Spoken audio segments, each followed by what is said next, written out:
সংবাদ সবাইকে স্বাগত জানাচ্ছি। আমি ফিরোজ তোহা। শুরুতেই সংবাদ শিরোনাম।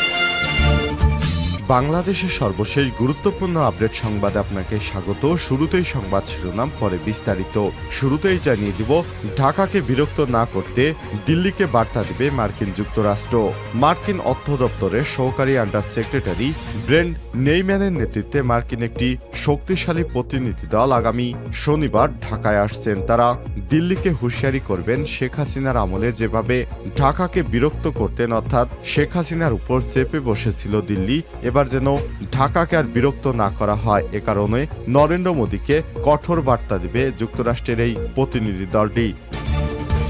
এরপর জানিয়ে দিব, রেলের কালো বিড়াল সুজন, শত কেলেঙ্কারির হোতা সাবেক এই রেলমন্ত্রী। শেখ হাসিনার তৃতীয় মেয়াদে রেলমন্ত্রী ছিলেন নুরুল ইসলাম সুজন। 2019 সালে দায়িত্ব গ্রহণের পর তিনি রেলকে দুর্নীতিমুক্ত করার ঘোষণা দিয়েছিলেন। তবে 5 বছর ধরে প্রায় প্রতিটি ক্ষেত্রে করেছেন বিপরীত কাজ। এবার রেলমন্ত্রী সুজন গ্রেপ্তারের পর বেরিয়ে এলো চাঞ্চল্যকর তথ্য। রেলের কালো বিড়াল সুজন, শত কেলেঙ্কারির হোতা তিনি। এ বিষয়ে গুরুত্বপূর্ণ সংবাদ জানাবো, সঙ্গে থাকুন। এদিকে চুক্তি করে মামলায় ফাঁসিয়ে দেয় তার পেশা, বহুরূপী প্রতারক জন।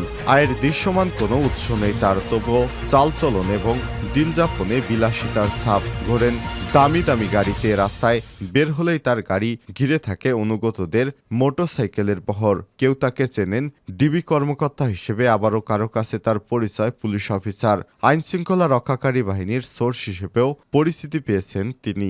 কখনো কখনো নিজেকে জাহির করেন বিরাট ক্রাইম রিপোর্টার হিসেবে।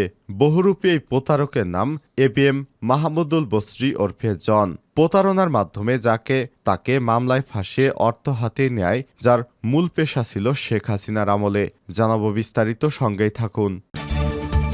এদিকে আশুলিয়ায় হত্যার পর মৃতদেহ পোড়ানোর ঘটনায় সেই আরাফাত গ্রেপ্তার। 5 আগস্ট ঢাকার আশুলিয়া হত্যাকাণ্ডের পর মৃতদেহ আগুনে পুড়িয়ে দেওয়ার ঘটনায় ইন্সপেক্টর আরাফাতকে গ্রেপ্তার করেছে র্যাপিড অ্যাকশন ব্যাটালিয়ন র্যাব 3। শুক্রবার 13 সেপ্টেম্বর এক বিজ্ঞপ্তিতে সব তথ্য জানায় র্যাব। এদিকে মাগুরায় সাংবাদিককে কুপিয়ে জখম। মাগুরার দৈনিক বাংলা নামে একটি পত্রিকার মাগুরা বাংলা প্রতিনিধি সাংবাদিক আহমেদ আলীকে কুপিয়ে জখম করেছে দুর্বৃত্তরা। এবং সর্বশেষ জানিয়ে দিব, আলহামদুলিল্লাহ, বড়পুকুরিয়া তাপবিদ্যুৎ কেন্দ্রের উৎপাদন শুরু। 3 দিন বন্ধ থাকার পর আবারও উৎপাদন শুরু করেছে দিনাজপুর বড়পুকুরিয়া তাপবিদ্যুৎ কেন্দ্র। বৃহস্পতিবার রাত থেকে কেন্দ্রের 1 নম্বর ইউনিট থেকে বিদ্যুৎ উৎপাদন শুরু হয়েছে, যা জাতীয় গ্রিডে যোগ হচ্ছে। বড়পুকুরিয়া তাপবিদ্যুৎ কেন্দ্রের প্রধান প্রকৌশলী আবু বকর সিদ্দিকী বিষয়টি নিশ্চিত করেছেন। তিনি জানান, বৃহস্পতিবার বিকাল 5টা থেকে এই কেন্দ্রের 1 নম্বর ইউনিটটি চালু হয়। পরে রাত 8টা থেকে উৎপাদিত বিদ্যুৎ জাতীয় গ্রিডে সরবরাহ শুরু হয়েছে। শুরুতেই 125 মেগাওয়াট বিদ্যুৎ উৎপাদন ক্ষমতা সম্পন্ন ইউনিট থেকে 60 থেকে 70 মেগাওয়াট বিদ্যুৎ উৎপাদিত হচ্ছে। ধীরে ধীরে এই বিদ্যুৎ উৎপাদন আরও বাড়বে। প্রিয় দর্শক, এতক্ষণ শুনছিলেন সংবাদ শিরোনাম, এবারে বিস্তারিত। তবে তার আগে বন্ধুরা, অনুরোধ থাকবে এই সংবাদটিতে একটি লাইক দিন। এই চ্যানেলে আপনি নতুন হয়ে থাকলে আমাদের সংবাদটি দেখতে দেখতে চ্যানেলটি সাবস্ক্রাইব করে রাখুন, যাতে করে বন্ধুরা আমাদের পরবর্তী লেটেস্ট আপডেট সংবাদগুলো সবার আগে আপনার কাছে পৌঁছে যায়। কমেন্ট করে আপনার মূল্যবান মতামত জানিয়ে দিন আপনি বিশ্বের কোন দেশ থেকে বা বাংলাদেশের কোন স্থান থেকে আমাদের সংবাদটি দেখছেন এবং শুনছেন। এবারে বিস্তারিত। ঢাকাকে বিরক্ত না করতে দিল্লিকে কড়া বার্তা দেবে যুক্তরাষ্ট্র। মার্কিন অর্থ দপ্তরের সহকারী আন্ডার সেক্রেটারি ব্রেন্ট নেইম্যানের নেতৃত্বে মার্কিন একটি শক্তিশালী প্রতিনিধি দল আগামীকাল শনিবার ঢাকায় আসছে। এ দলে থাকছে মার্কিন পররাষ্ট্র দপ্তরের দক্ষিণ এবং মধ্য এশিয়া বিষয়ক অ্যাসিস্ট্যান্ট সেক্রেটারি ডোনাল্ডো। তবে ডোনাল্ডো সরাসরি ওয়াশিংটন থেকে ঢাকায় আসছেন না, তিনি ঢাকা আসবেন দিল্লি হয়ে। সেখানে ওয়াশিংটন দিল্লির প্রতিরক্ষা বিষয়ক ইন্টারন্যাশনাল সংলাপে যৌথভাবে সভাপতিত্ব করবেন তিনি। এ বৈঠকে যুক্তরাষ্ট্র ভারতের দ্বিপক্ষীয় ইস্যুর পাশাপাশি আলোচনায় গুরুত্ব পাবে বাংলাদেশ প্রসঙ্গ। এতে ঢাকাকে বিরক্ত না করার জন্য ওয়াশিংটনের পক্ষ থেকে দিল্লিকে বার্তা দেওয়া হবে। ঢাকা, দিল্লি এবং ওয়াশিংটনের উচ্চ পর্যায়ের কূটনৈতিক সূত্র থেকে সব তথ্য জানা গেছে। সূত্র জানায়, গত 5ই আগস্টের রাজনৈতিক পথ পরিবর্তনের পর বাংলাদেশের সঙ্গে সম্পর্ক জোরদারে গুরুত্ব দিচ্ছে মার্কিন যুক্তরাষ্ট্র। তবে তারা চাচ্ছে বাংলাদেশ যেন ঘুরে দাঁড়ায়। তাই বাংলাদেশের বর্তমান সংকট উত্তরণের চাহিদাগুলো জানতে চাইবে ওয়াশিংটন। একই সঙ্গে বিষয়গুলো সামনের দিনে কিভাবে সহযোগিতা করা যায় তা নিয়েও আলোচনা করবে বাংলাদেশ ও যুক্তরাষ্ট্র।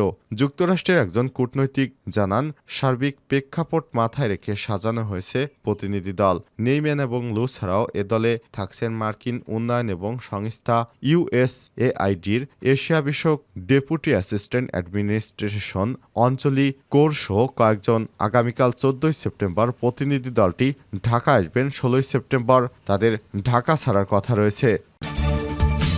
রেলের কালো বিড়াল সুজন।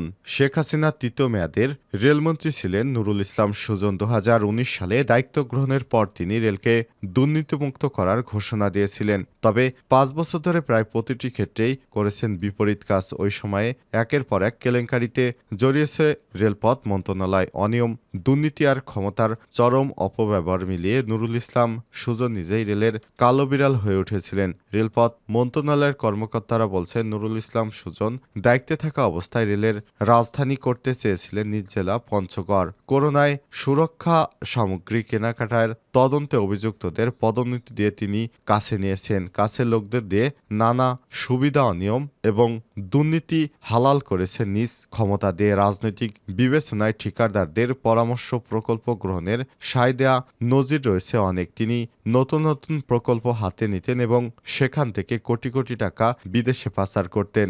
রাজবাড়ী থেকে গোপালগঞ্জের টুঙ্গিপাড়া পর্যন্ত নতুন রেললাইন নির্মাণ এবং পুরনো রেললাইন সংস্কারের 2000 কোটি টাকার বেশি ব্যয় করার সময় বলা হয়েছিল এই রেললাইন দিয়ে দিনে 14টি ট্রেন চলাচল করবে। 2018 সালের নভেম্বরে তৎকালীন শেখ হাসিনা নতুন এই রেলপথ উদ্বোধন করেন। তখন এ পথে ট্রেন চলছে মাত্র 2টি। আলোচনা করছে মন্ত্রীদের অদক্ষতা এবং পরিকল্পনা কারণেই রেলে বিপুল অর্থ ব্যয় করে প্রকল্প নির্মাণ করা হলেও প্রয়োজনে যাত্রী সুবিধা মেলেনি। রেলপথ মন্ত্রণালয়ের তথ্য বলছে 2009 থেকে 2024 সালের জুন পর্যন্ত 89টি প্রকল্প বাস্তবায়ন করেছে বাংলাদেশ রেলওয়ে কর্তৃপক্ষ। এসব প্রকল্পের খরচ 21,078 কোটি টাকা এবং এর মধ্যে 2019 সালে 8ই জানুয়ারি থেকে চলতি বছরের 10ই জানুয়ারি পর্যন্ত দায়িত্ব পালন করেছেন সাবেক মন্ত্রী নুরুল ইসলাম সুজন।